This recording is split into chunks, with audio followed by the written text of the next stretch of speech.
திமுக கழகத்தை ஏன் அழிக்க வேண்டும்? கழகம் செய்த தவறு என்ன? இந்த மண்ணுக்கு தமிழ்நாடு என்ற பெயரை சுட்டி தந்திருக்கிறோமே, அதற்காகவா? தாய்மொழிக்கு செம்மொழி என்கிற அந்தஸ்தை பெற்று தந்திருக்கிறோமே, அதற்காக இந்த இயக்கத்தை அழிக்க நினைக்கிறார்களா?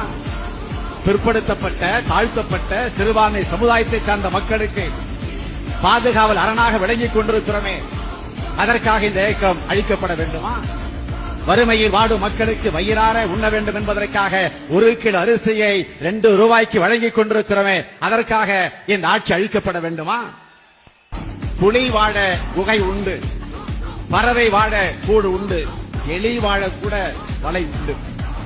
ஆனால் எங்களை போன்ற ஏழை எளிய மக்கள் வாழ்வதற்கு இடமில்லாமல் தவித்துக் கொண்டிருக்கிறோமே, அதையும் புரிந்து இந்த ஆட்சி இன்றைக்கு பட்டா வழங்கிக் கொண்டிருக்கிறது. அதற்காக இந்த ஆட்சி அழிக்கப்பட வேண்டுமா? வசதி படைத்தோர் வீட்டில் மட்டுமே வண்ண தொலைக்காட்சி பெட்டிகள், நம்முடைய வீட்டிலே இல்லையே என்று ஏங்கி தவித்துக் கொண்டிருக்கக்கூடிய ஏழை எளிய மக்களுடைய மனம் குளிரக்கூடிய வகையில வீட்டுக்கு வீடு இலவச வண்ண தொலைக்காட்சி பெட்டிகளை வழங்கிக் கொண்டிருக்கக்கூடிய இந்த ஆட்சியை ஏன் அழிக்க வேண்டும் என்று எண்ணுகிறார்கள்? என்ன எரிச்சல் இன்றைக்கு அவர்களுக்கு வந்திருக்கிறது?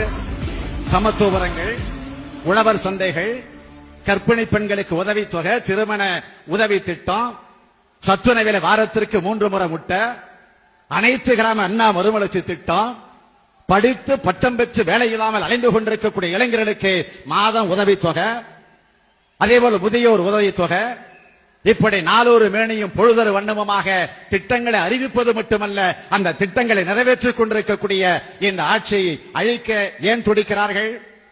நான் உறுதியோடு தெரிவிக்க விரும்புகிறேன், திமுக கழகம்தான் தமிழினத்தினுடைய அரண், இந்த தலைவன் தான் தமிழினத்தினுடைய பாதுகாப்பு என்கிற உணர்வோடு நாம் உறுதி ஏற்ற